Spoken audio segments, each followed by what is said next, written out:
এর আম ঝরে পড়ে যাচ্ছে। তোমাদেরকে দেখাবো কিভাবে এই আম বাটা করে।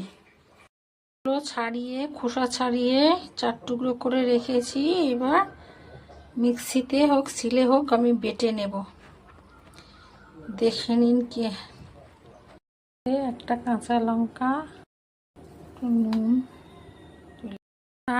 আম মাখাটায় আম বাটাটায় একটু গন্ধরাজ লেবু পাতা দেব।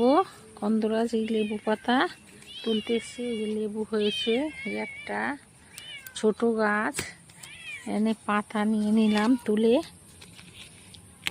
দুটো মাখায় দেব, সুন্দর একটা গন্ধ হবে। পাতাগুলো কুচিয়ে নিয়েছি, এবার আম বাটাটা ওর মধ্যে দেব।